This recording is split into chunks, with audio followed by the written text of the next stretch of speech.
I don't have a whole lot of time. Well, look, let's begin by finding out whether you're using this line properly or not. Area 51. Yeah, that's right. Were you an employee or are you now? A former employee. Former employee. I was let go on a medical discharge about a week ago, and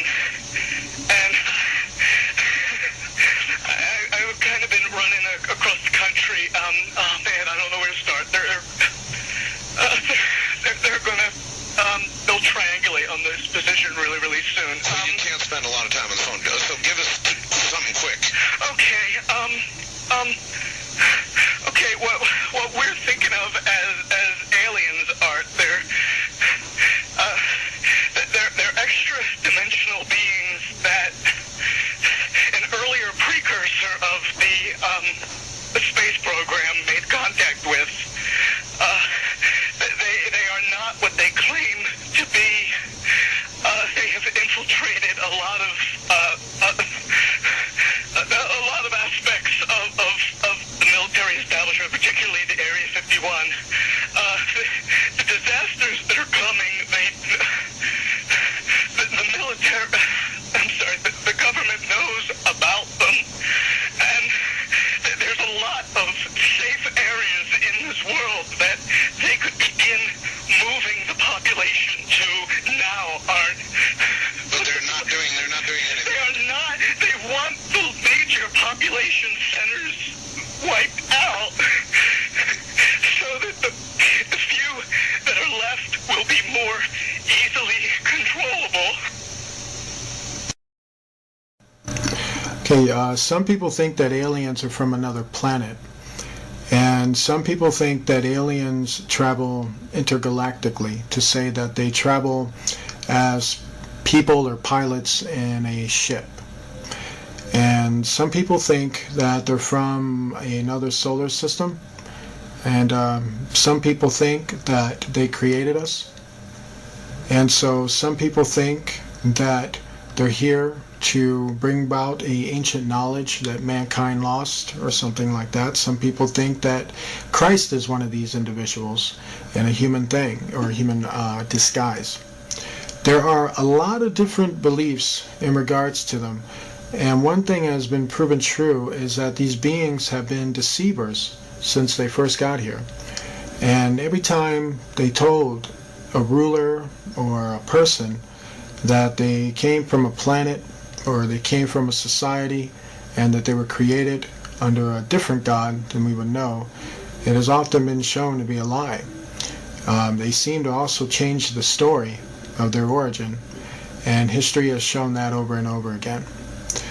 And what I mean by that is to say many times when people thought that they were on another planet, it turned out that under hypnotic trance, through hallucinations called either holographic images, they were meant to think they were on another planet. Some of them have literally woken up in the midst of having this technology operated on, and they realized that they were actually in a laboratory room. And unfortunately, when they realized they were in a laboratory room, they realized that there were human beings in that room, and there were actual, real Nephilim beings in that room. They realized that they were not on a planet, but they realized that they were somewhere on Earth, and they were in a secret place where they were being experimented on. Some of them are actually using ships, real technological ships, to kidnap people. That does not qualify them as coming from another planet, as the way they would define it. So let's understand a little bit more evidence on that. Let's go back to the intergalactic thing, okay? If they're from an intergalactic world, let's say they're from 9 solar systems away from us, and they were from a technological world that is 9 solar systems away from us, that world would be far more present than non-existent as we're in that state now. Meaning the traffic would be so heavy that you would see it, and you would clearly see it all the time. Interesting thing about space is that the solar system that we live in is actually called clean space, meaning there aren't really a whole lot of debris and gases and things in our solar system. It's a very It's very clean. But the solar systems that are around us are filled with very dangerous gases, and they're filled with strange anomalies, weird type of rocks. And basically what I'm saying is, for the kind of technology to travel warp speed at such a speed and power that it would probably kill them before they even got here. The gases would definitely ignite with nuclear energy sources. This is why deep interstellar travel is not possible, because the more and more further you go out into space, the more and more dangerous it becomes to travel. So if there was intergalactic activity going on, where people are actually blasting themselves from that solar system over to here, the traffic and the accidents and the explosions from these accidents would be so magnificent that they would be seen from Earth. And so we don't see anything like that. Not anything like that at all. And let's say they manage to get through the gases and the rock formations and everything else. Let's say they develop some type of technology where they could actually do that. Still, what you don't factor in is that you will see them coming before they even got here. And the whole world would actually see them coming before they even got here. You don't see that. So that debunks any theory that they are intergalactic. Also, if they created us, then who created them? You got to recognize that the universe is far bigger than an alien, as they want to call it. And these aliens do not have appropriate explanations for these things. They ignore these questions. At this stage, the rocket was traveling between 11 and 14,000 miles per hour when a saucer-shaped craft entered the frame. It flew into the frame like this, and it shot a beam of light at the warhead. Now, remember, all this stuff is flying at several thousand miles an hour.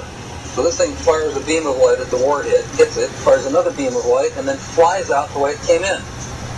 And the warhead tumbles out of space.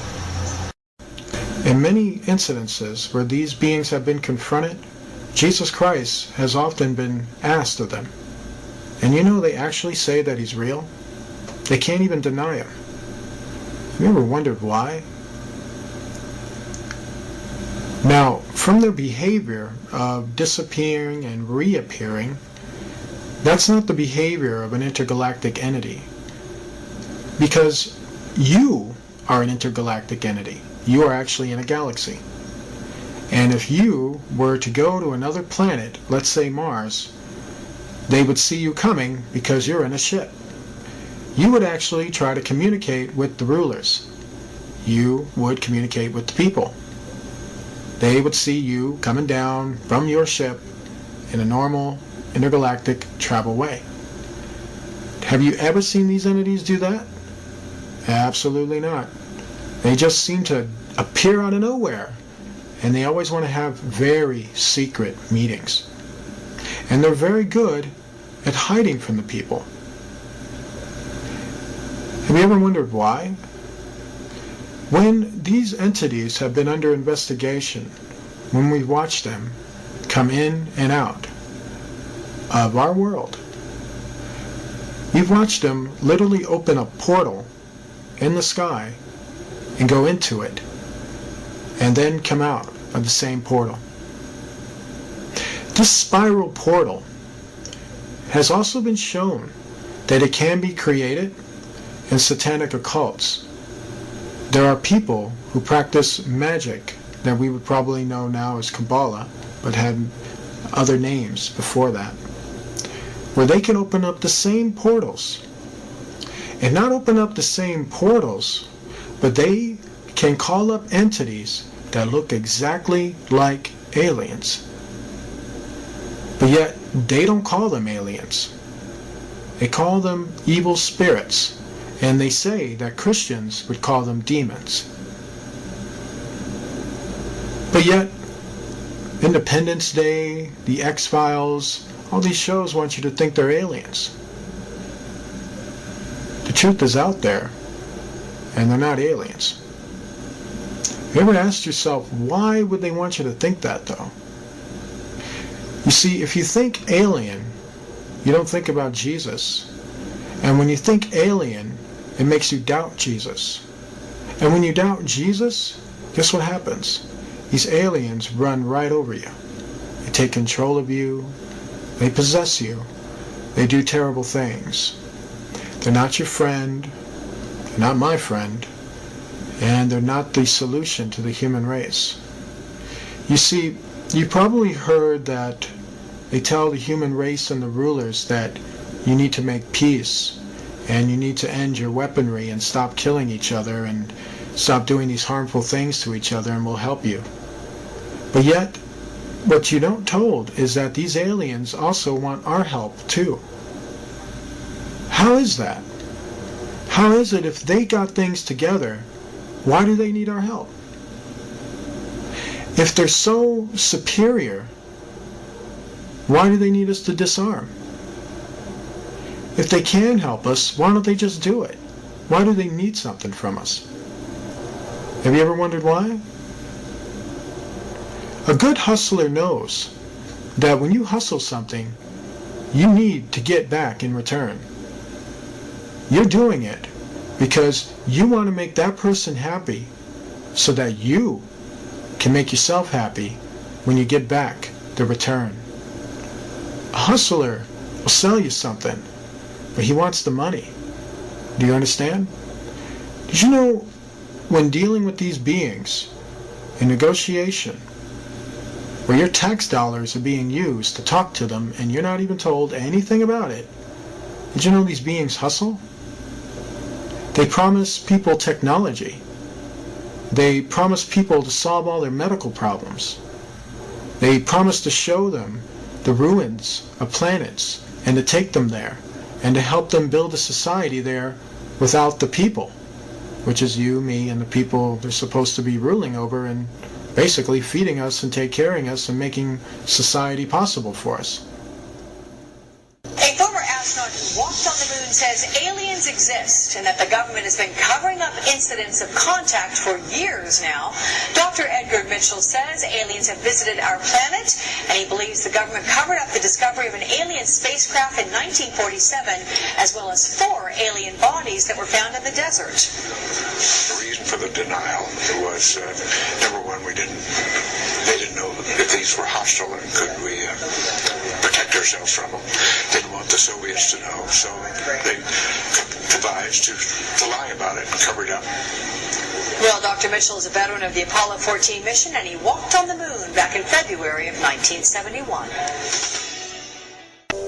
I've read about this incident you had in 1951, and you said you saw literally hundreds of unidentifiable flying objects. Yes, they were flying quite high. How high we couldn't tell because we couldn't get anywhere near their altitude. But they were either very large craft way up or smaller crafts still well above what we could get to. For a day and a half, all of this happened, but then no one wanted to talk about it. Well, we sent a report forward on it, and the answer that finally came back months later was they were probably high-flying seed pods, which didn't sound very logical. But the real question here that we've been addressing is, have we been visited? Are we, since we are now a spacefaring civilization, having only gone to our own moon, but have our visitors, the aliens, have they come to us? And all the evidence is yes. So what is it that you want to see the Obama administration release? What is it specifically? What do you think is there that we need to see? Well, the other nations, and this has been a global phenomenon, other nations in just in recent history, the Belgian nation, the French, the Brazilians, the Mexicans, the Argentines, all of their files have been opened up. And there's no reason in the world why the U.S. files, the leading nation in the world in this period, should have been reticent in opening ours too, except special interest groups. So Edgar, but let me ask you, I mean, for all the stories that have leaked over all the years, I mean, and there's always somebody somewhere that's going to leak something, and if there was really something there. Don't you think by now somebody would have said something? Oh, it has. People have been saying it all along. But for example, just the explanation to the Roswell incident has changed every few years, and a new story comes out. If it were really that simple, if it weren't what it really was, you wouldn't need all of these various stories coming out. And so the attempt to cover this up and to disguise the issue and create misinformation and disinformation is very well recorded. And the documentation from very fine researchers like Dr. Robert Wood and his son Ryan, who've investigated all of the early documents, all point to the same story. Hey, we're not alone here. We've been visiting. There's a monolith there, a very unusual structure on this little potato-shaped object that goes around Mars once in 7 hours. When people find out about that, they're going to say, who put that there? Who put that there? Well, the universe put it there. If you choose, God put it there. There's a monolith. Okay, so what we have here with certain fallen angels is that they have the ability to transform, and a lot of that was exploited in the Transformer series movies and in the Transformer cartoons. And so what they did was they based that off of something that was real. And so what we have with fallen angels is not what people think. It's not the touched by an angel version with these guys. These beings are spiritual beings with incredible powers, and one of those powers entails that as we would create objects and as we would form these objects through resources and through the materials and the powers that we have, their powers is that they can transform themselves into objects. And so we're talking objects that look like space-age vehicles and planes. We're talking about objects that basically look like other entities. They can transform into a creature. They could transform into a ship. They can transform to even look like the implements that we have. They can literally transform themselves to disguise themselves as a car, as a plane, and as a lot of different type of objects. There's really nothing they can really do in terms of transforming. We do know that when it comes to the fallen angels, they don't have as much power as they normally would in terms of their transforming abilities, but they do have them at a very good length. So they're not totally depowered. And so a lot of them like to transform into ships. A lot of them like to transform into certain objects. A lot of them like to transform into basically UFOs, basically planes, basically other looking creatures. And sometimes it gets sporadic. Sometimes they kind of, from a lot of the transforming and using the powers that they use in our dimension, it kind of weighs heavy on them. They can't always maintain it. They can't always maintain the form or the shapes that they take, and sometimes they go a little crazy in the atmosphere. And then sometimes that's caught on camera, where they're just like morphing into like a UFO and then a dragon and then other types of forms of spiritual reptilian looking helixes, if you will, combinations of different forms. For instance, you'll see some transforming from a UFO into a dragon-looking creature and then back again, and then it disappears and then comes back again. And when it's doing that, what's happening at that moment is that it's freaking out because it can't maintain its form in our dimension, and they don't want to go back to the other dimension they just came from. So they try to struggle with it. And sometimes when they come into our dimension, they're pretty set in their form or their shape, and they're able to maintain it for probably long periods of time before they end up dissipating, and then another group comes in.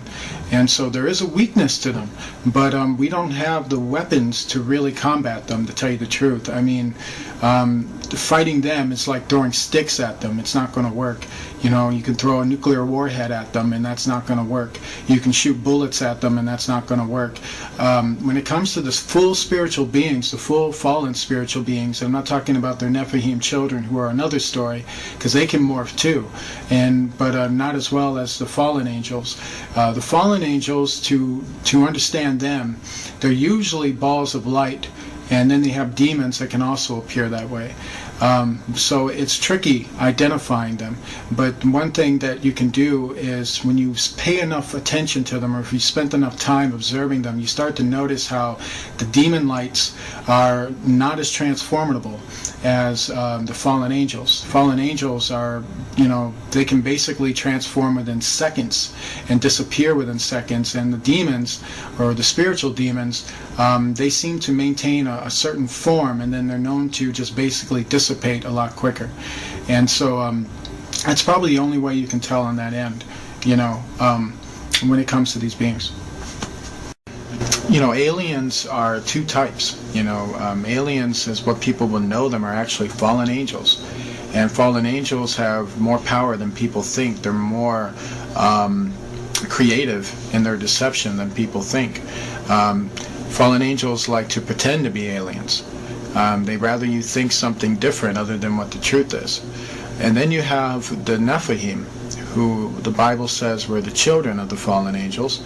And they too still exist, and they too have been mistaken as aliens. And so what we have, like in the time of Enoch, when the book of Enoch was talking about it, it very much confirmed that there was a time when these beings lived on earth, and they came from a dimensional world, and they actually came, through portals, basically. Enoch saw them coming from another world, literally another world beyond our world, and that has nothing to do with the solar system or the galaxy or how we would know the universe. This universe of theirs is behind our universe, and they can open up doors, spiritual doors, basically, portals that have spiral shapes, and they resemble 666 shapes, and they basically come through the portals. And when they do, they tell people they're aliens, or they tell people they're gods, or they tell people that they came from Jupiter or from Mars, and they tell people they're going to solve all their problems. And then when people deal with them, and this is our rulers, by the way, our rulers make deals with them, and even if it involves hurting us, they'll make those deals with them. The globalists don't believe in Satanism. They believe they're contacting interdimensional aliens through the drug use and through the electronic interface, and they believe, and actually write about, Ray Kurzweil, all of them, that they're going to merge with the machines, blast off into hyperdimensional space. And that's why they're so crazy. That's why they want to get rid of us. That's why they're smiling and giddy and acting so nuts, because they believe, if you're a psychiatrist and are hearing this, understand, whether it's real or not, they believe they are in contact with these entities and are being directed by them. That's why they're so evil. And the entities are telling them eternal life, total power, total control, everything you could ever want. Just kill everyone. Set up a world government. Build this design we're telling you. Build what we're telling you. Build this. Build this. Let us through. Build the Hadron Collider. Open the dimensions. Let us in. We're going to really help you. We're friendly little guys. They'll think for 1 minute they come from a planet. Next thing you know, well, we didn't come from that planet. We came from another planet. And, oh, we didn't come from that planet. Oh, yeah, we did come from a dimension, but... You know what I mean? And so they lie. They've been lying for like centuries. So the thing is, when you look into them, when you really, get some guts and decide to, investigate them and find out where do they come from by simply, doing the things that investigative science taught us, which is to investigate, origin, investigate matter, investigate movement, investigate all these things that would make a person or defy what a person is. How you can tell something is a dog and what a dog does and where a dog goes and what a dog eats and what a dog does in terms of, its lifestyle. And so when you do that with, so-called alien study, guess what you find out? You find out they don't come from another planet. You find out that they don't move galactically. You find out that they move interdimensionally. They move through parallel portals.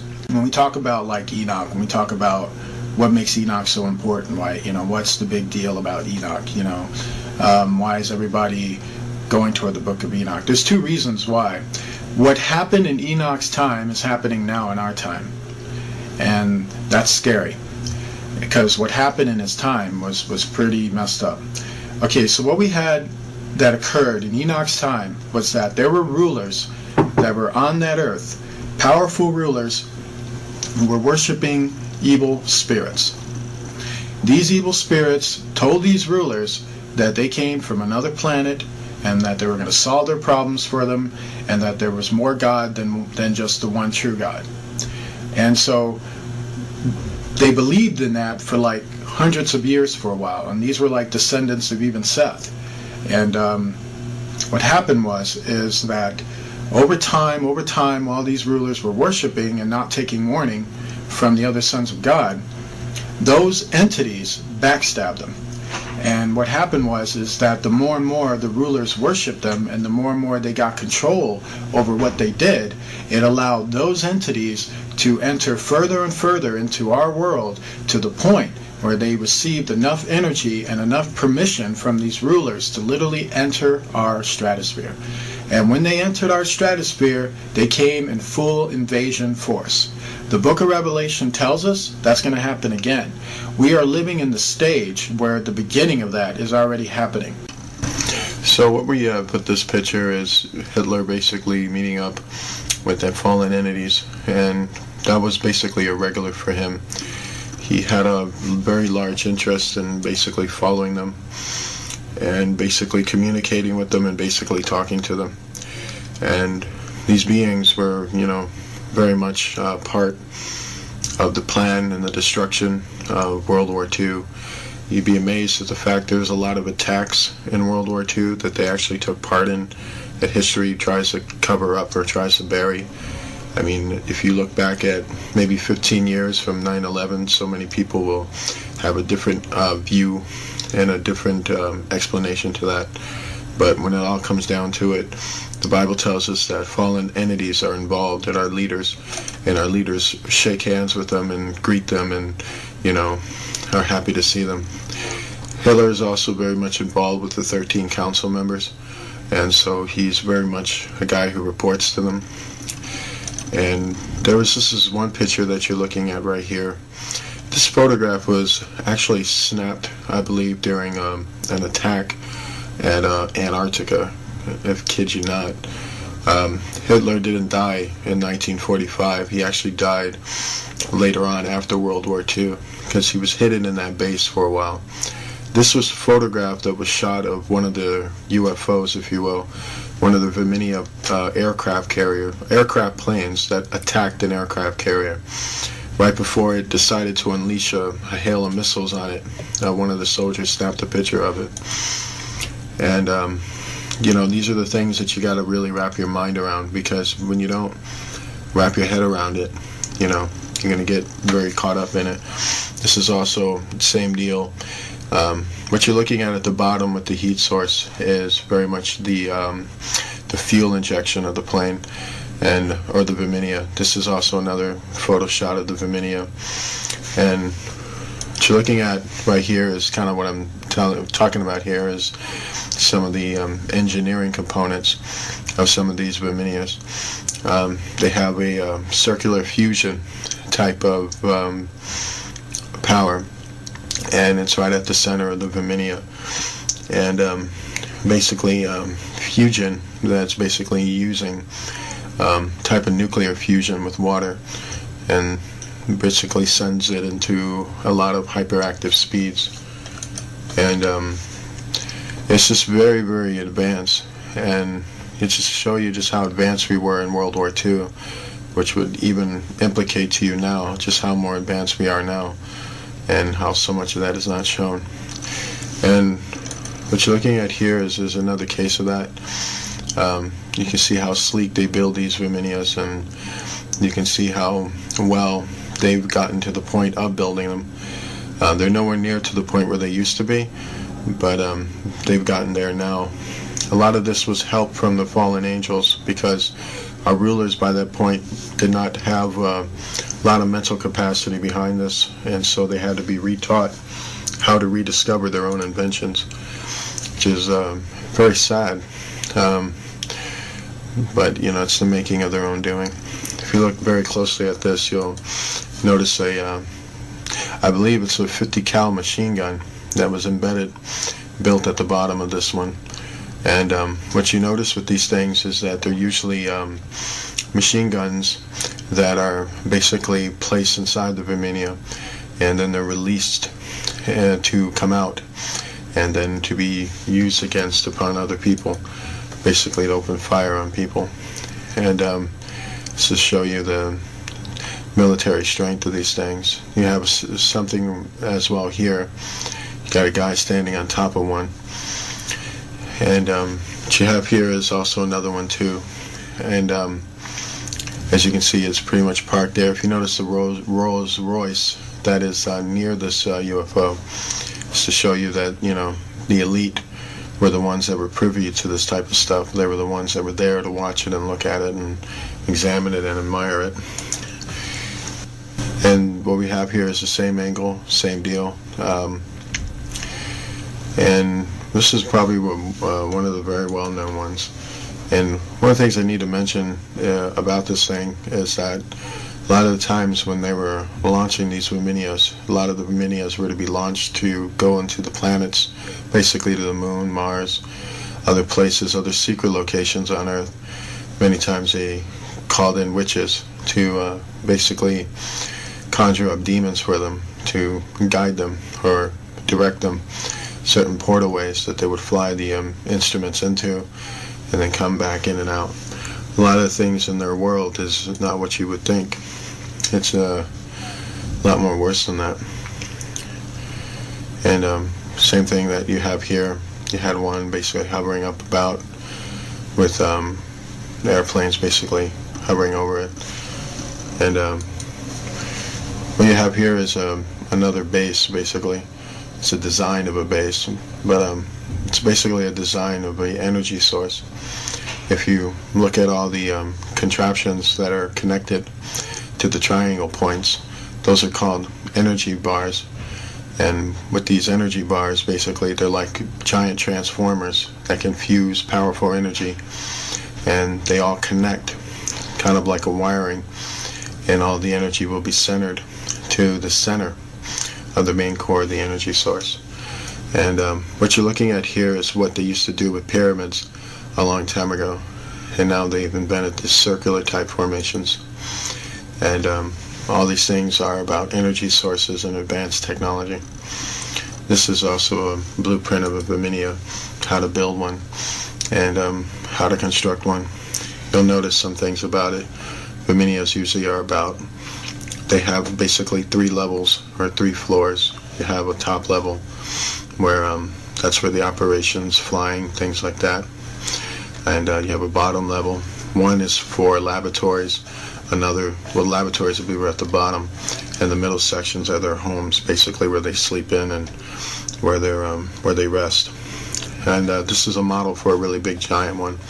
This is the Nazi base, and what we have with this base, it's very old. It was built in the starting building construction on it was in the 40s, late 30s to the 40s, and right now it's one of the most advanced colonies on the moon. It has technology that would literally blow your mind away.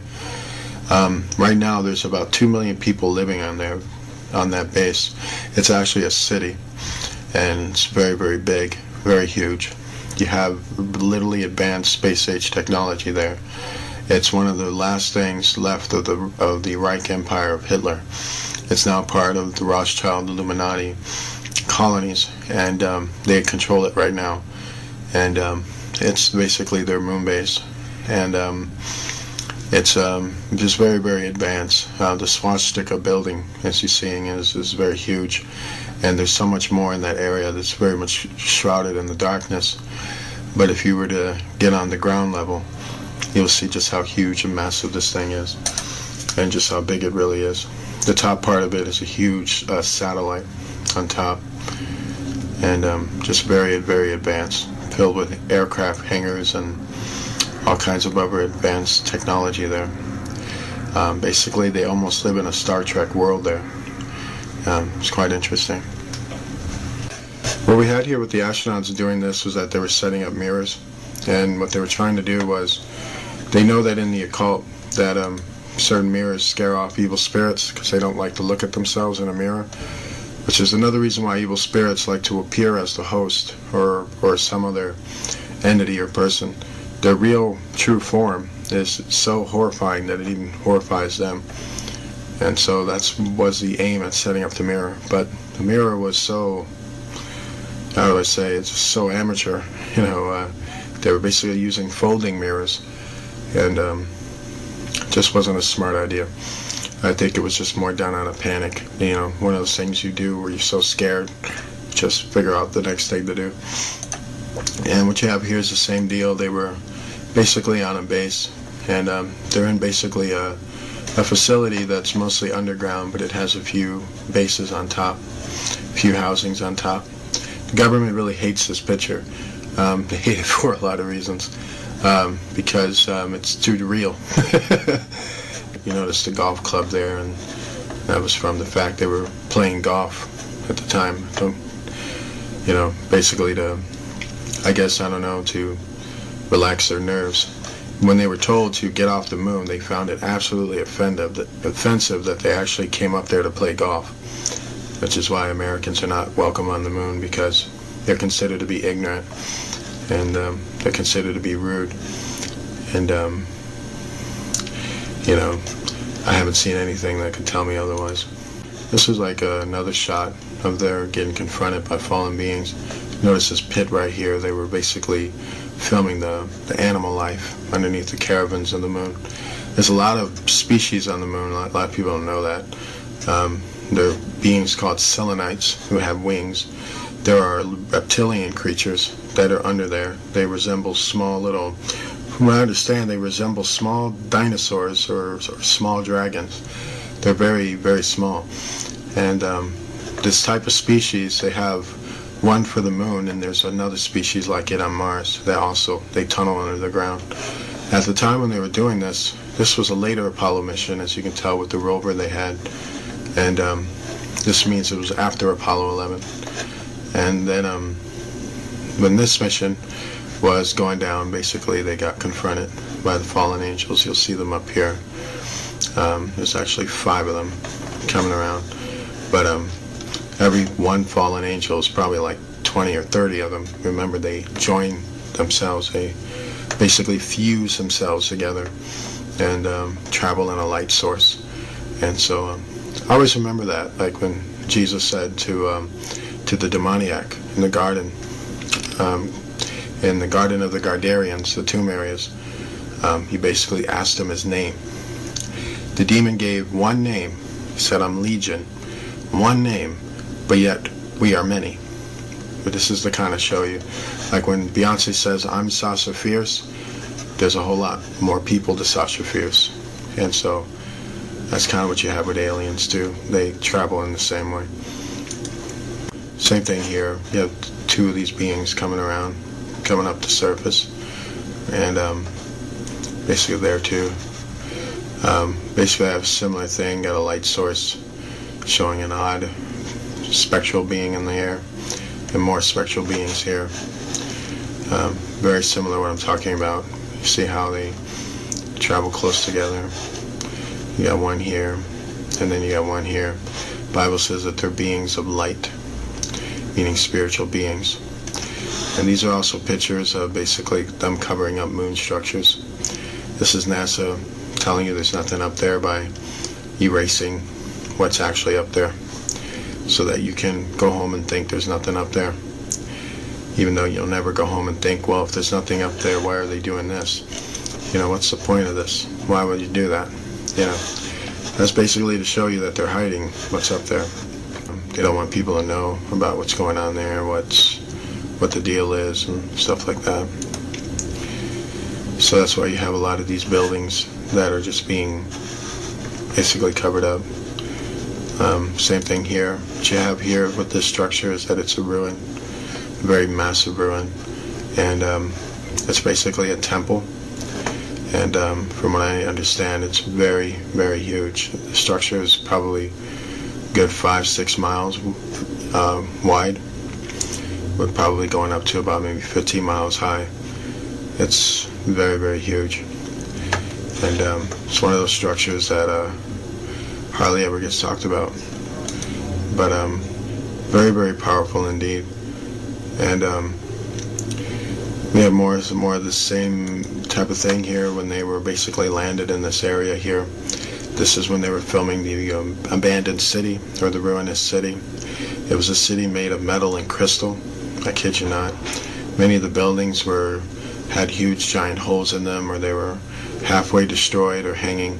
They were mostly ruins. They filmed and actually shot photographs of this massively wide buildings, massive area, and had to cover up the whole entire thing with pitch black.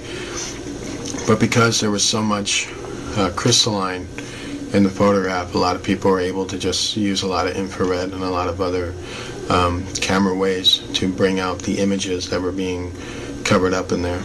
So with the greenness and the blueness and other things, you're starting to see that there was something huge, something quite massive that was there, that the astronauts were to go there and basically extract technology from there and basically film it. What's so heartbreaking about that is that you won't see that in the National Museum. This is back to what I'm talking about here. You'll notice it here. There's a big opening right here, and when the other astronauts on this mission, with some who actually leaked some information, came from the radio transmissions. The radio transmissions revealed that they walked through an opening, and when they walked through an opening, they were basically walking on a platform opening, and they were underneath the structure. And when they looked, they were able to see more of the city and what it looked like. They said this opening structure was made of metal and crystal, that there was metal pillars holding it up, while the rest of it was just crystals. And they basically just walked straight through it. And that was the opening where they walked in, and basically were looking around at it, and then they walked out and started taking pictures of the overview of it. And you'll notice some of these rock things here. There's more to these rocks than people think. There's actually technology that's buried within those rocks. So what they had with this area was that there was a lot of ships ingrained in the dust in the ground of the area, and basically they were taking pictures of the structure that was around them. But what's so shocking about it is you look how small this astronaut is and how large the structure was. You really start to grasp the architectural skills of the old world was mind-blowing. And yeah, kind of like same stuff here, but it's kind of NASA spreading disinformation. Basically, these rocks things right here, there's more to it than people think. Sometimes they're actually pieces of technology broken off. Sometimes they actually have animal life living in it, or biological life in it.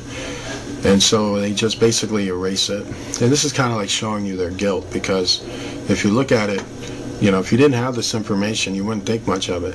But they get rid of it anyway, because in their hearts and what they're doing, they know what it is, and so they don't want you to figure that out. So the less you know, the better is kind of where they go at. And so yeah, same thing here is you got them erasing stuff, erasing towers and other things. You got the same thing here, erasing other towers. I want people to see what's there. This was actually a fallen angel, and what it was basically doing was being very intimidating. It shapeshifted itself into a giant ribbon. And these are just other questionable areas where it's got moon bases on it. There's other activity there, activity that it's very, very horrible. Most of it, if it's secret, it ain't good.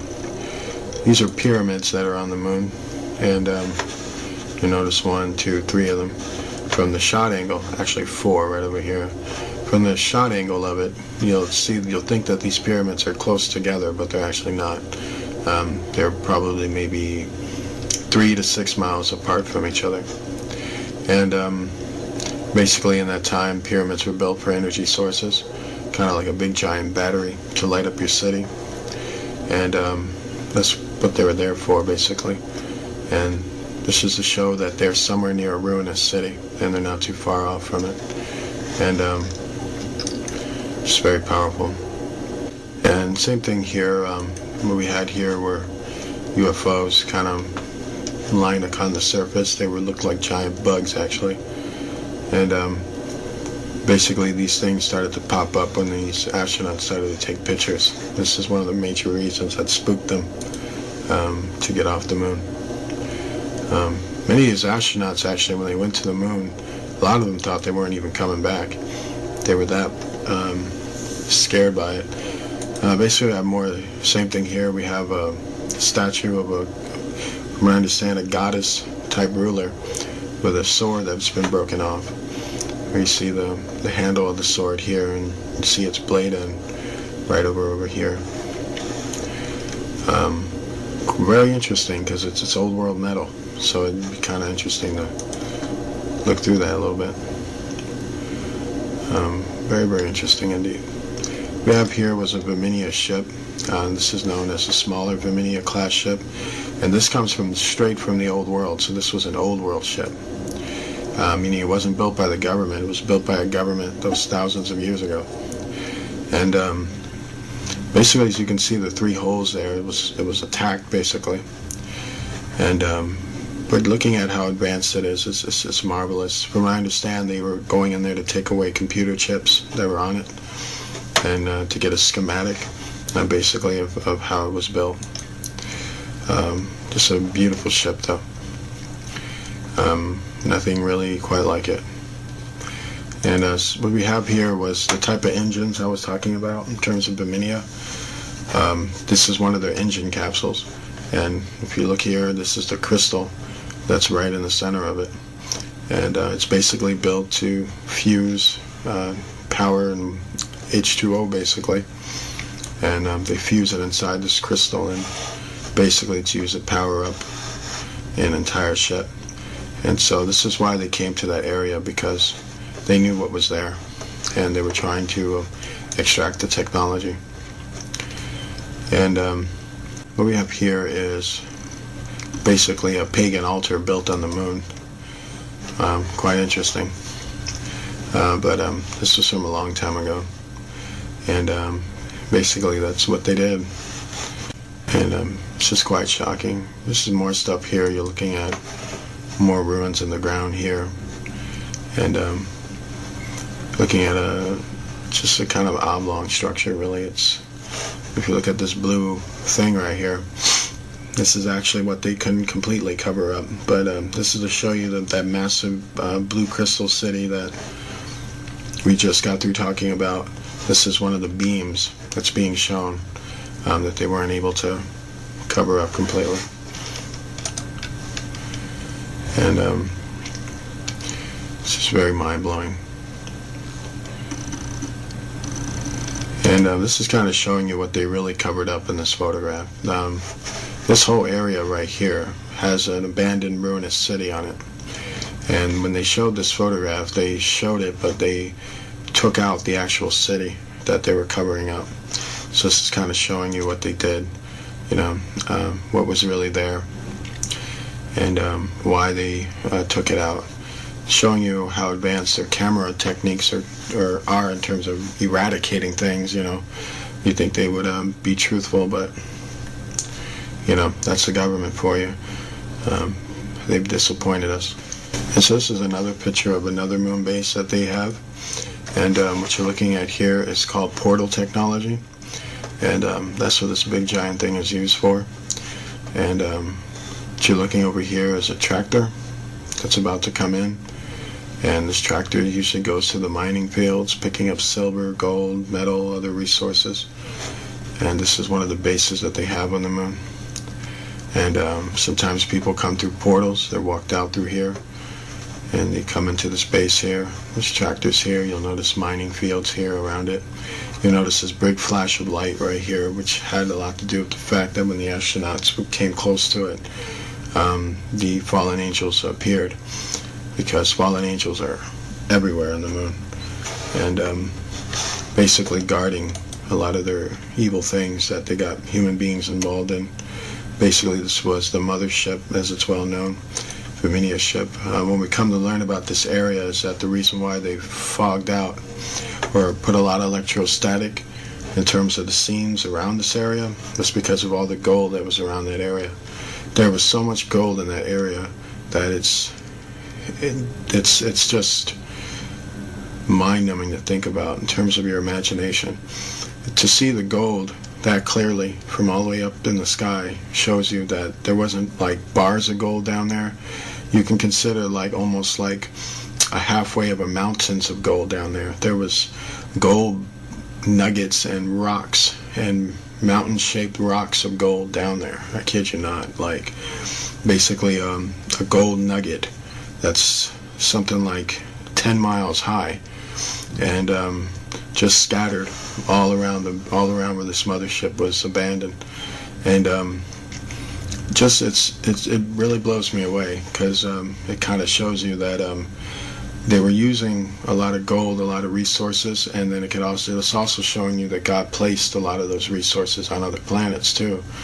And so what we have there was, basically it was a hot area, and that's why Apollo 20 was needed, and that's why the other missions that they did led up to Apollo 20, because they wanted to get that gold, that technology, they wanted that area.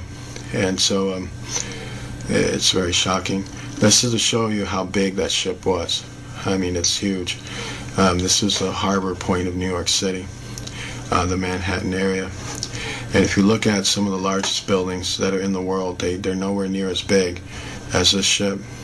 And that's saying quite a bit. This thing is absolutely huge. It was so big that you were able to put about a half a city of people in it. And just massive, just very, very big. And it's kind of showing you that the top part of it, or the hill part of it, was actually made in gold. So it's really just very powerful stuff there.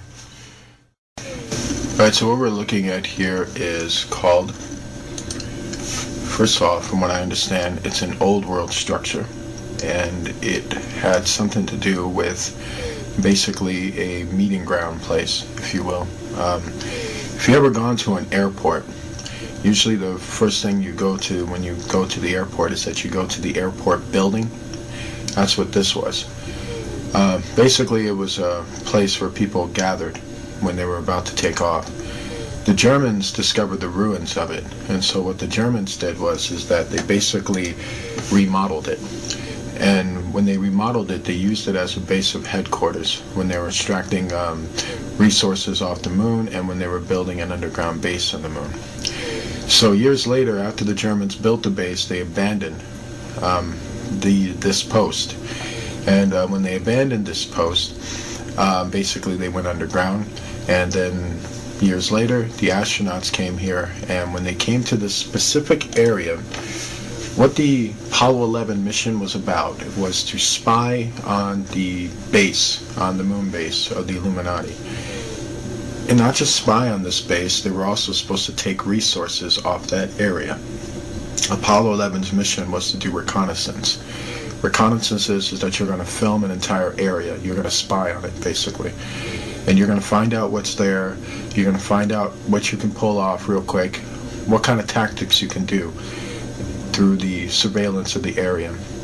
And that's what they basically did. They were assessing what they can and cannot do, and they were assessing what was there. And so that's what this whole Apollo 11 mission was about. It was about filming the ruins, filming the resources, assessing what you can do. And so that's what basically was going on here. And what we're looking at with this structure is that it's a very huge structure, by the way. It's a two-story structure, but it's very long, it's very wide. And when you go directly into what they're doing here is they're going into the front door, basically. And when you get a very good look at it, you start to see what I basically mean here. You can basically see there was a time where basically what you're looking at is the inside of an airport, if you will, but a space-age airport.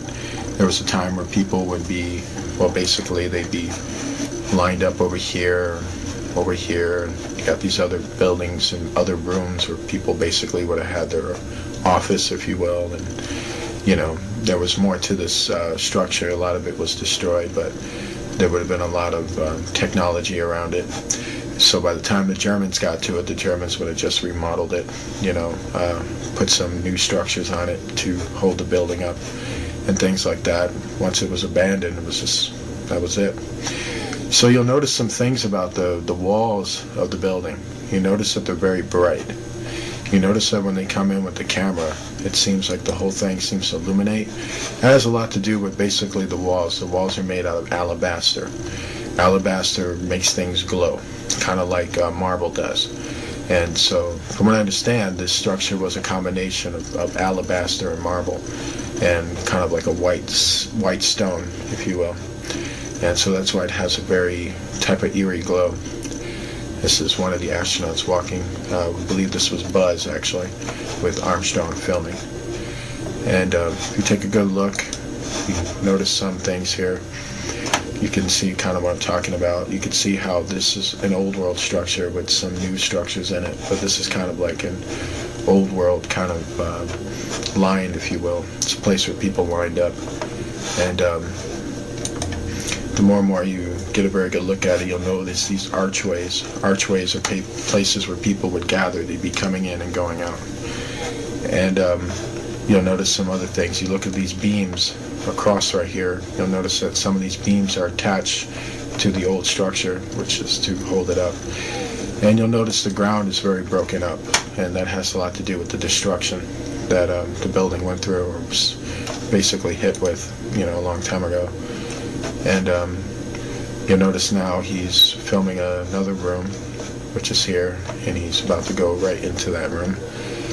And so what he's doing is that he's just walking along it, and you start to notice some rocks, blocks, and things that have been broken apart. You'll notice here also how it's one room here, rooms here. You'll notice how it looks very much like a big giant office building. And that's kind of what you got to really put into you, is that is what you're looking at. Is that you're looking at a building that had an administrative function. And even in the old world, it had an administrative function.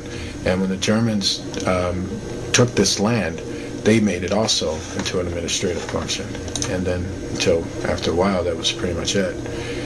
And so that's what you're just looking at here. You're looking at a building that used to house very advanced technology, and then the Germans used it, and the Americans spied on it and walked in there and wanted to get a very good look at what's inside there. From what I understand, there was circuit boards that were left around in there. There were metal pieces as well. So basically, they collected all the circuit boards and all the metal pieces, all that type of resource that they can carry back with them while filming the rest of the structure is what they did. And pretty soon you'll see that when they're digging up these metal pieces into piles.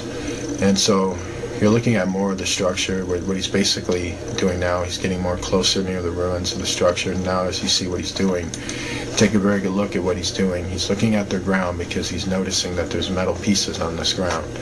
So that's what he came for. And so he's looking around to see what he can pile up. Just getting a very good look at it, at the whole thing. So now you see him walking over it. And if you're wondering why they walk so smoothly over it, that has a lot to do with the uniforms they're wearing. They wear things that are about like 200 pounds, and with the shoes have a very strong adhesive, so it feels like bouncing. But they're not bouncing because of the atmosphere, they're bouncing because of the shoes that they're wearing. And if you look very good at it, you notice how the structure is missing a floor here. You'll notice how with this building, the entire top floor that should be like a ceiling on top of them is not there because that has been wrecked, destroyed. And so only some part is holding up in the back while the front part has been basically gutted.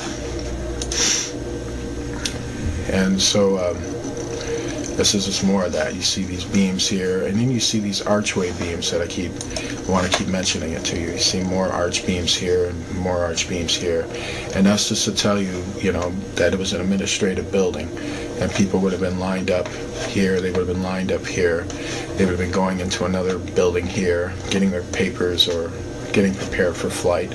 Then they come out of the building, and then if you notice, right at the very far end of this building, it's about maybe a mile off, or half a mile off, is where the Virginia ship is, the one that Apollo 20 went after.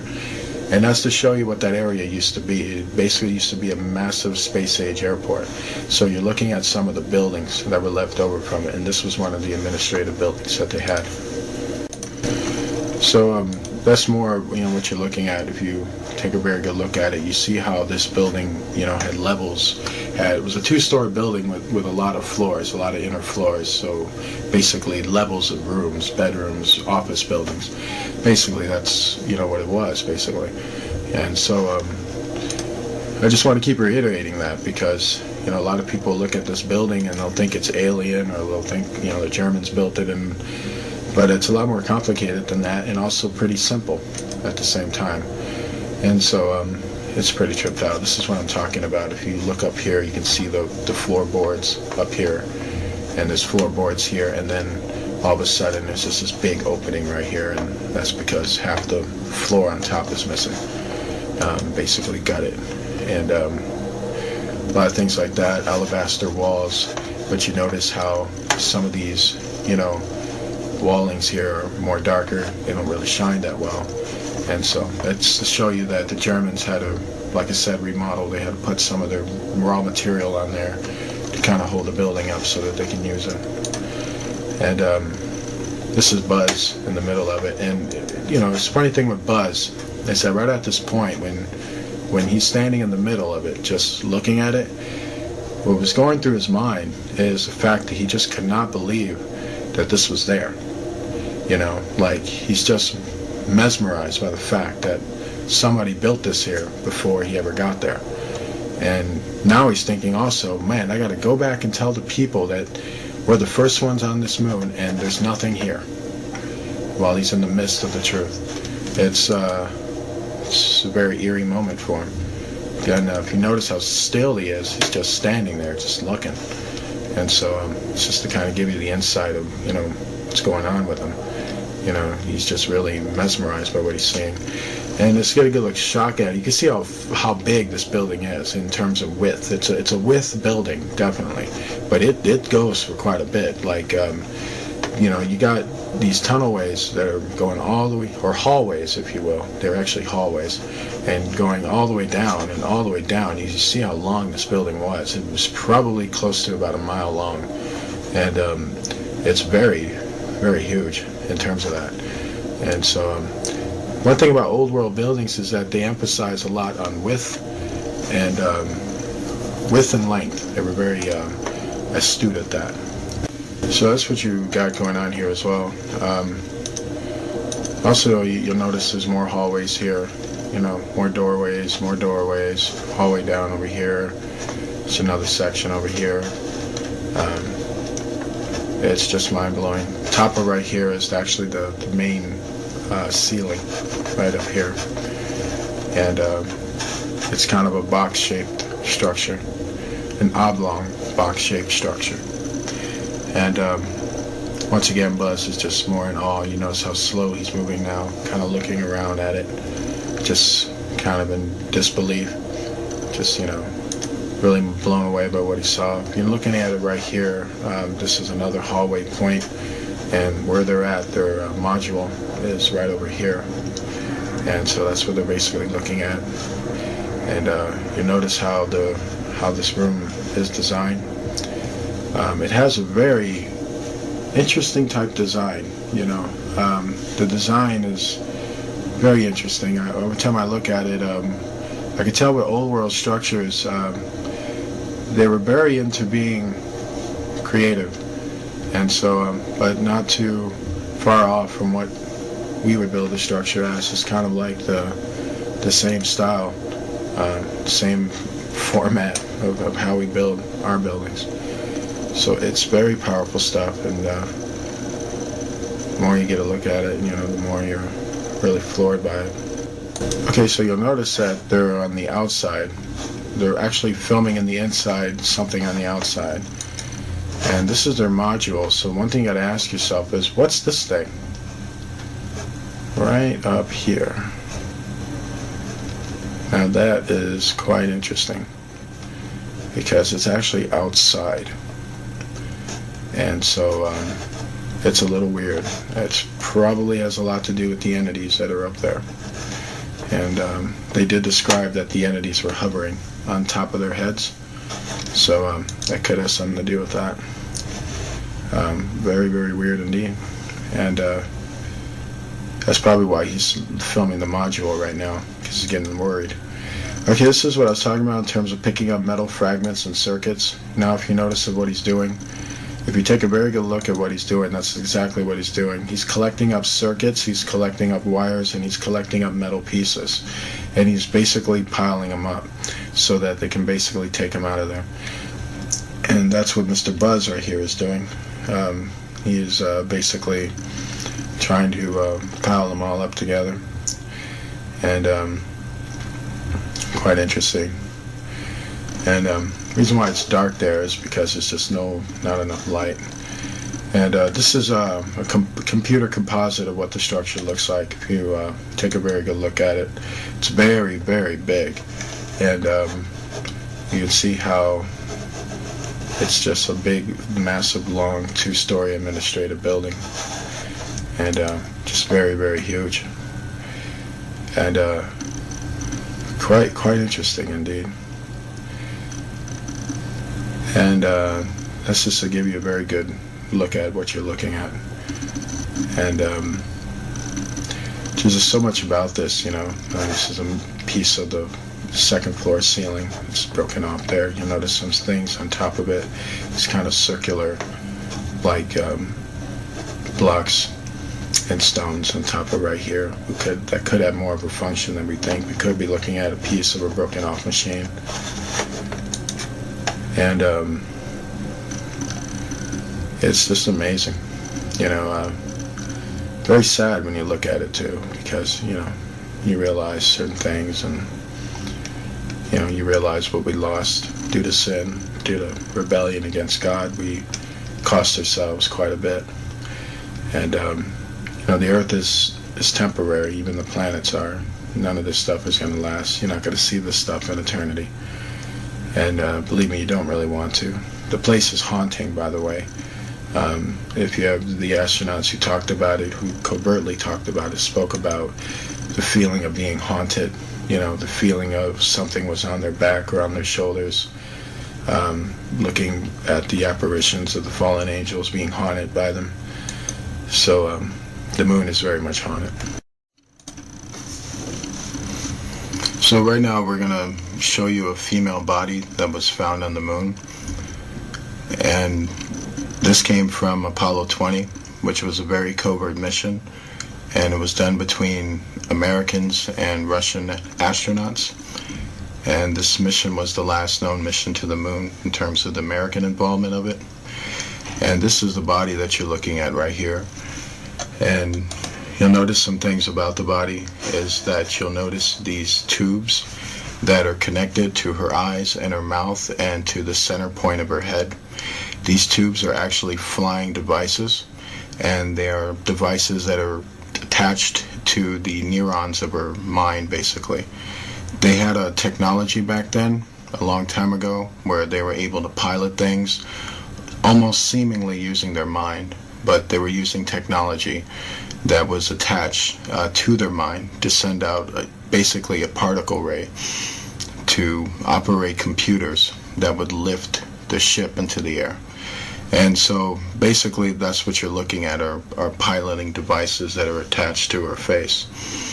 And if you get a really good look at her, you'll notice her skin is very much in place. The people in the ancient world lived for a long, long time. That means that their skin texture was far more powerful than ours, meaning they didn't decay as quick as us. As they lived for thousands of years, it would also take thousands of years for them to decay. And so that's why her skin is still intact. Also, the fact that where she was, it was highly cold. She actually was frozen to death. So when you add that in there, it pretty much you can see why her skin is very much attached. And there's other things you'll notice about her. If you notice, the rims around her hair are quite curly, and you'll notice some of that there, and you'll notice some in the back shot. Basically, those are braids, and she had braided hair.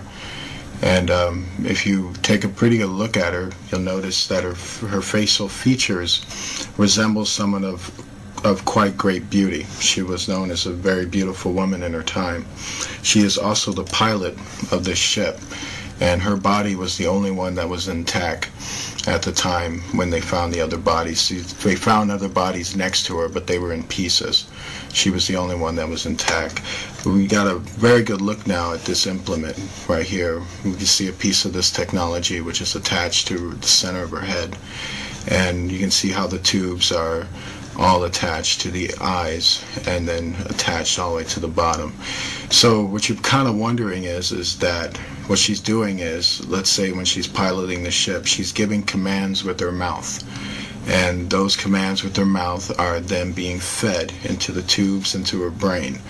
And what it is that there is a machine that is attached or can send a signal from that machine all the way into this device in her head, which would then send the commands to the ship, sort of like being on a cell phone and talking on that cell phone and powering the whole entire ship through it. Very advanced communicative technology. So advanced it makes a person look like they're psychic almost, but there's just technology. And that's a very good look at the device here and here. And this is just mind-blowing technology, just very mind-blowing. You got to really wrap your head around it. You know, here are more of the braids that are pretty much frozen. Her whole entire hair was frozen in, and you just really got to wrap your head around it. The people in the old world in the time of Noah lived in an advanced state of technology, and so the way they looked, the way things looked, are not what you would ever saw them as. There has been a lot of science fiction films, but the truth is so much of them are disinformation that they never really showed you the raw, real appearance, they knowing of what the old world used to look like. And if you notice how her mouth is in an expression of fear or kind of an expression of panic, it's because she was frozen to death. So apparently she was basically in a state of terror at the time she died. This is one of the astronauts trying to find a way to remove the tubes off of her face without damaging her face. He's trying to find a way in there. I want you to take a very good look at this note because it's very, very important. This is actually a piece of paper of the ancient language of the old world. This was the language that we used to speak a long time ago. This was the language that we had before the Tower of Babel, that incident that busted up all the languages of the earth. This note is written in cursive writing, and what you have up top of here, and this is from an analysis of the note. We have not been able to translate the note or figure out the components of the lettering. We have been able to figure out its vocal intention, however, and we have been able to figure out that it's a note styled after the type of notes that we see today. Basically what you have up here is a name and a date. And what we have here is a very long explanation of something that we don't know. But vocal contention is that they spoke many, many words in a row. Like a sentence that we would break down is probably one long continuous sentence for them in the way they spoke. And that's about as far as I can get with that. And this is about as far as any investigation has been into that. It's a combination of basically cursive writing that's similar to English cursive writing, and the letters are almost similar to English. So what we have here, is a more close-up look at what we're speaking on here. You notice that it's very cursive, but you notice how the sentences just continue to go on. And you notice it's more cursive here, design, but the sentences don't have a cutoff, they don't have a punctuation mark or a dot. They just continue to go on, and they continue to go on. Then you have a more type of high signia right here, and then it continues to go on. This is to show the kind of language they spoke, how they spoke continuous sentences. As we would stop or pause, they would continue to go. And their whole entire language was almost like a song. This is done in songs. Songs do this. When a person sings a song, it's a continuous chorus. It's just going on, and you understand what the song is. Their language was similar to that. And it's just very fascinating. I wish I was able to tell you more. I wish I was able to translate the whole thing, but we no longer speak this language, and so that's why we're not able to. The paper is green, by the way, which is quite interesting. They factored different color paper back then, and this is black ink, by the way. And an interesting tradition says that it was Enoch who came up with black ink. So that's kind of interesting. There would be people tell you they didn't have black ink back then. Well, tell that to this piece of paper.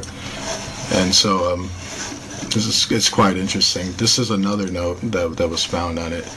And the interesting thing that we found out with this note was that there was 3 people who signed off on it. Here, here, and here. All we know is that from analysis is that these could be names and a date and another message here. And the funny thing is that these notes were found all throughout their bodies, or where their bodies were at. It's a sneaky suspicion that they were writing their last will and testament, and that's what these notes could have possibly been, because they're very eerily found where the bodies are, and they seem to have just been scattered, like something real bad was coming down on them, which was the effects of the flood. And one of the things people will observe in terms of what people do when they're about to die is usually they write things and they say goodbyes and stuff like that. For all this note writing, I guess they never thought to pray. They lost faith at that point. This is more of what I'm talking about. This is another note.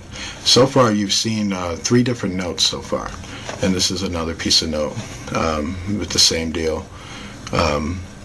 Just some long, sporadic writing that we're seeing there. And what the astronauts did was they put all these notes in these Ziploc bags that you're looking at here. These white bags that you're seeing right here is the bags that they use to put the bodies in. And basically they're just sorting out the notes and filming it for NASA's viewing pleasure, basically. And but when you're looking at this, a lot of people look at that and go, what exactly is that?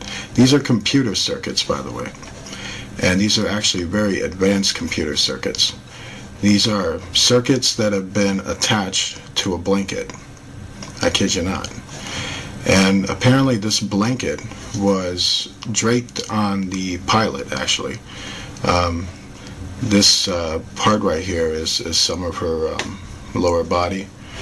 And the covering was here, where her stomach is, and this right here was part of her leg. And for some reason this covering was on half of her body, and it's believed that it may have something to do with, there's 2 theories on it. One is that the covering is some type of computer circuit board that's used for the ship.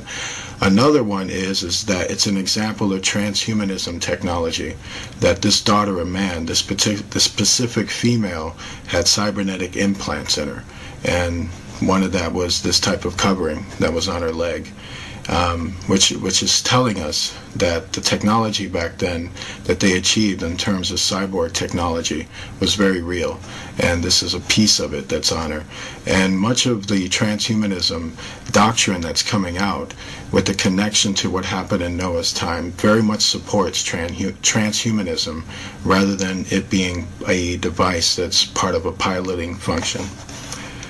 It's mind-blowing technology, by the way. It's hard to know exactly what it did for her when it was attached to her. This is a more close-up shot of it as you're looking at it. It's hard to know what it exactly did for her. There's a lot of theories. It could have increased strength or speed. It could have done a lot of different functions like that. And those are usually the main functions, is to increase the strength of a human being by using cybernetic parts.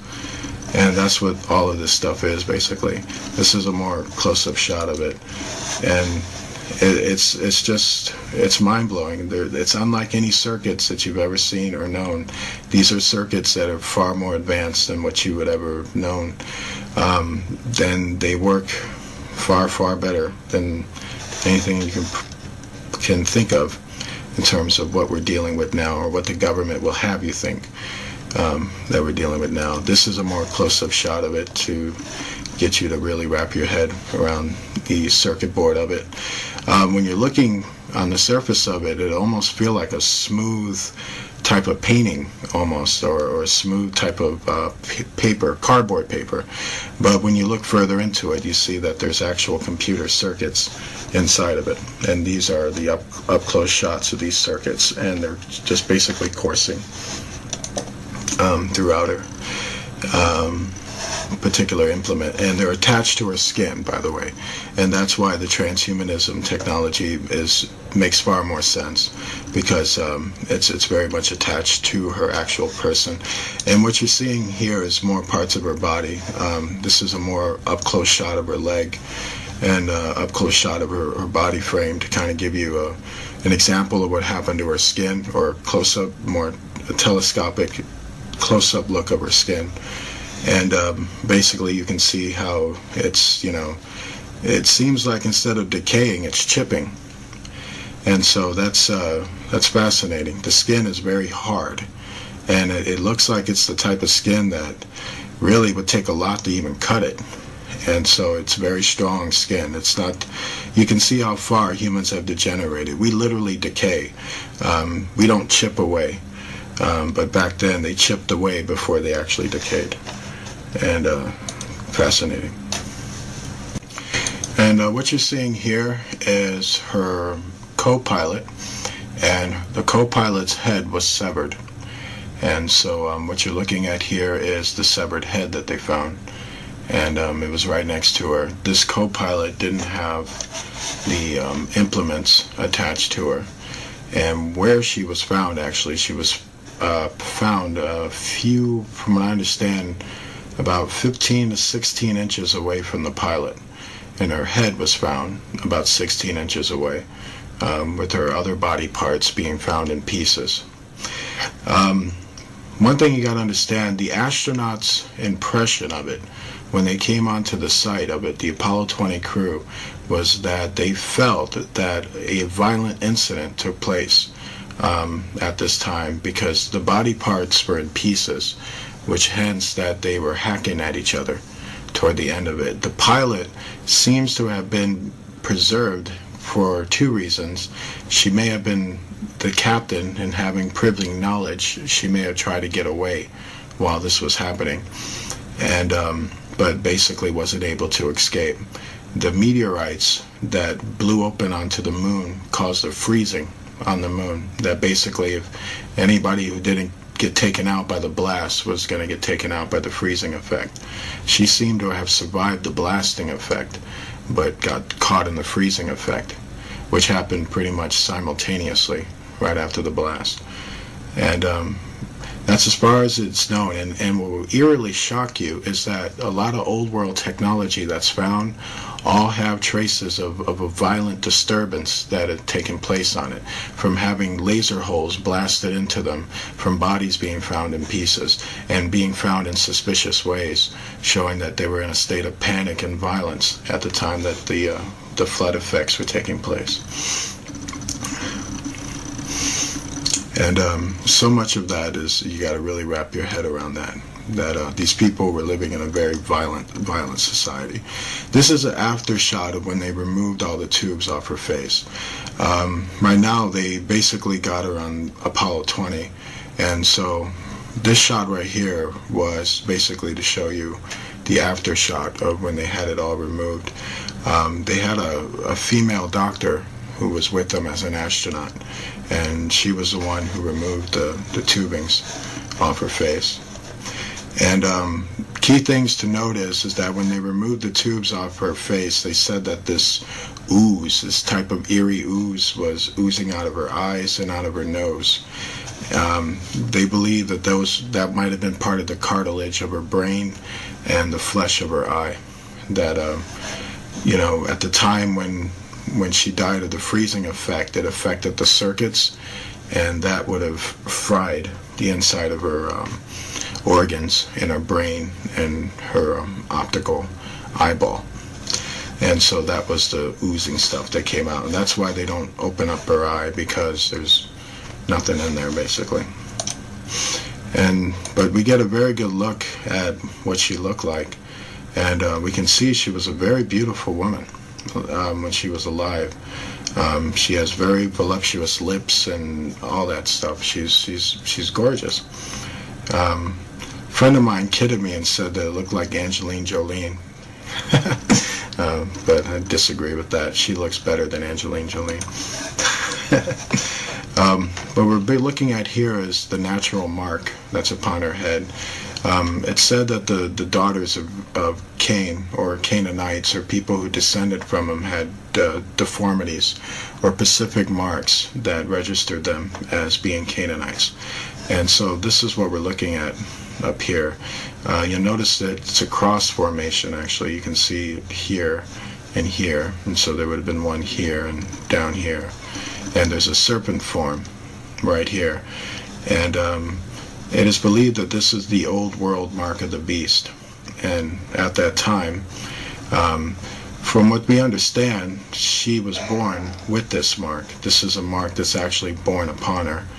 But there were some who were actually taking a mark, or a tattoo mark, that had two type of components. It was a digital chip that was tattooed into your skin. But much is believed that this is her natural, something she was born with, basically. And it's quite sad. What we're looking at here, if you want to know who she is a daughter of man, as was registered in Genesis, meaning she is a descendant of Cain, and she was a witch, and a old world pagan who was a advanced pilot, and she flew a mothership. And she is a member of the Rama Empire, because the ship that she was found in registered to have been part of that old world empire in terms of the technology that was found. And she was found intact, as you can see. You'll notice some damage here on her face, on her cheek here. And this is all chipping, by the way. Her face is starting to chip here. And you'll notice some of the kind of the chipping on her lips and things like that.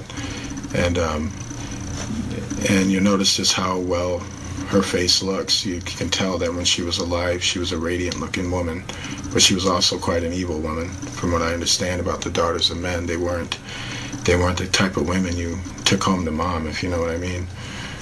And this is pretty much the function. What he's doing here in terms of this flashlight, you'll notice that he's got this flashlight all over her. He's basically checking her skin out. He's basically checking for any abnormalities, anything that's out of the ordinary, anything that doesn't fit. He's trying to make sure everything is intact, everything is looking okay. You notice that he's putting this tube up her nose, because before there was stuff draining out of her nose. So he's making sure the nose has been cleared out, and he's making sure everything's cleared. You see the stuff that he's taking?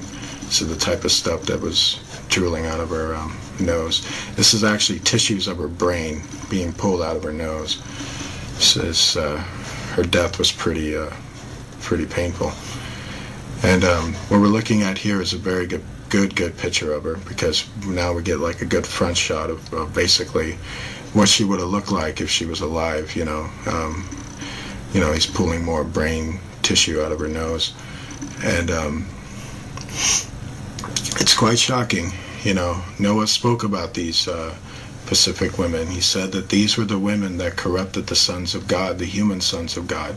They used to be married to some of them used to be married to fallen angels. I don't know if she specifically was, but I do know that she was one of those daughters of men who did corrupt sons of God. That I do know about her. And it's sad. It's a horrible reality to really wrap your mind around how much history has been stolen from you.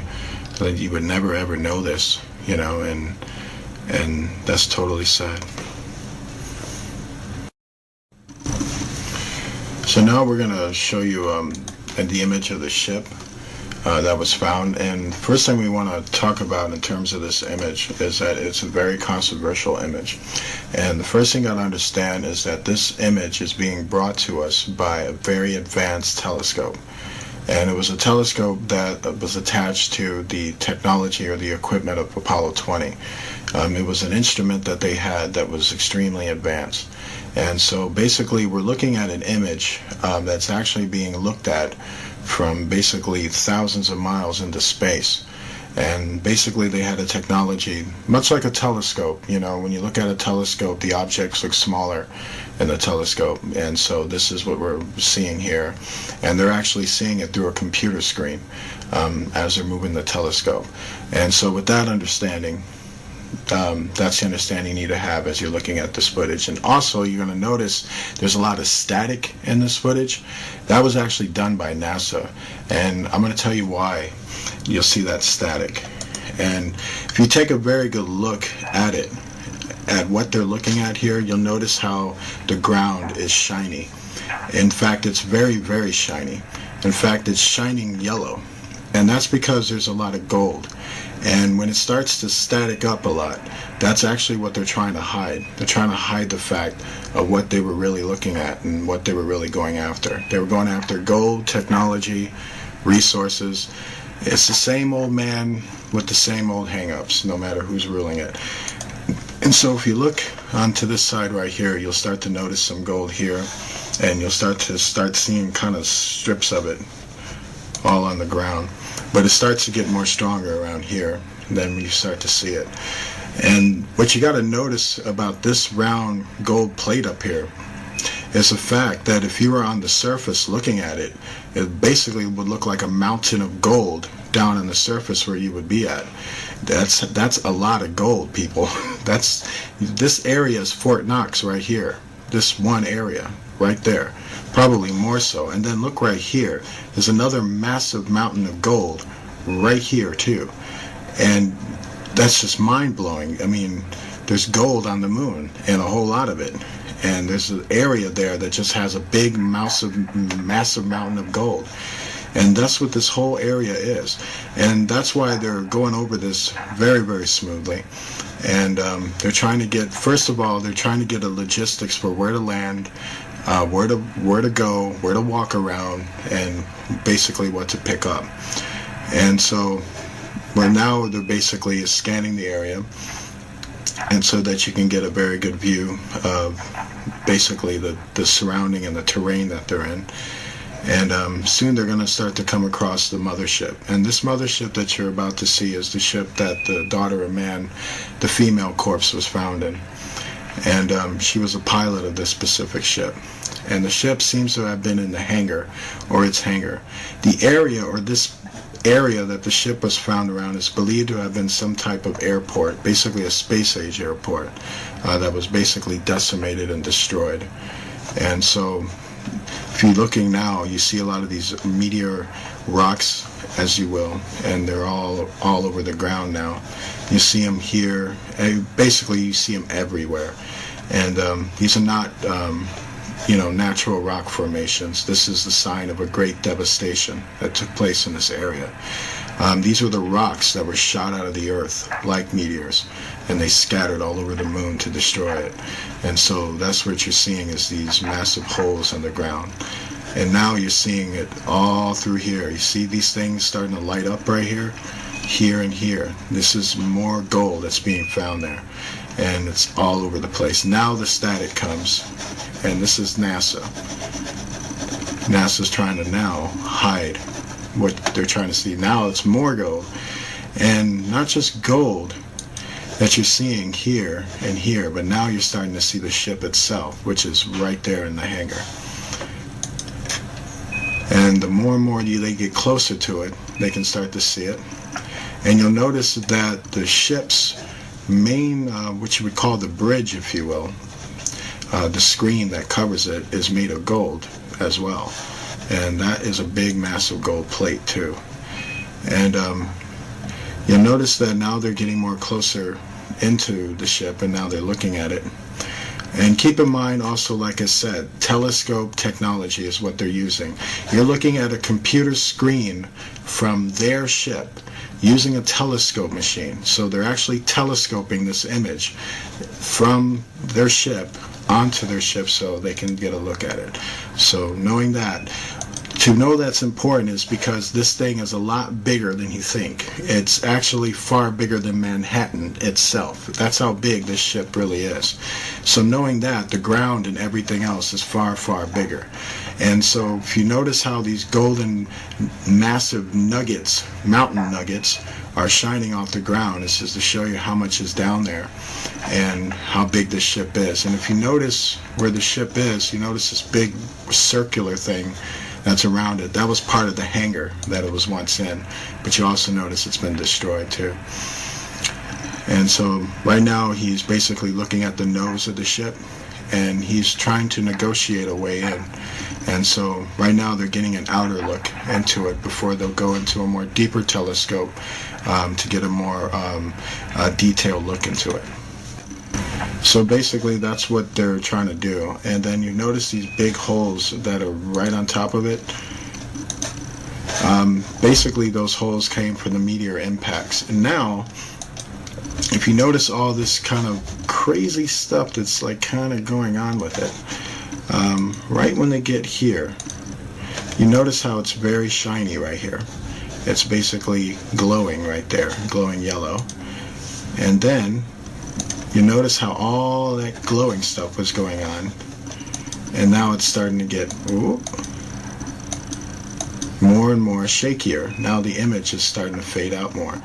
This is also a NASA trick too, and what they were doing is they were trying to cover up all the gold that was on that Pacific type of mountain area that was right above the hangar where the ship was. The ship was inside the hangar, and at the top portion of the ship, all along that land there, were just massive mountains, massive mountain nuggets of gold.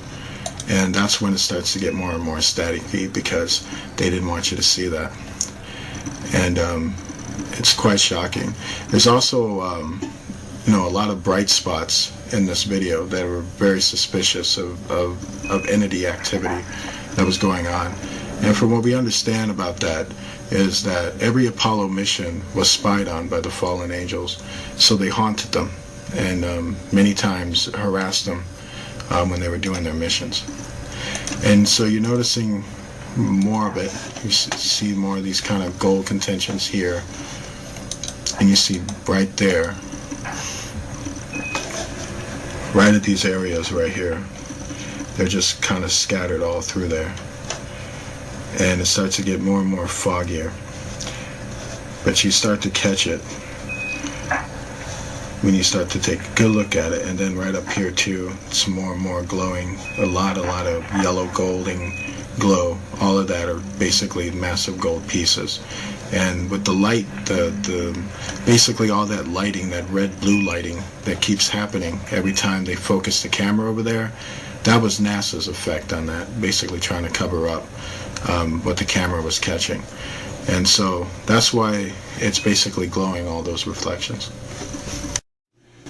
We want to thank you for watching our video, and we want to leave you with basically this important information about the footage that you just saw.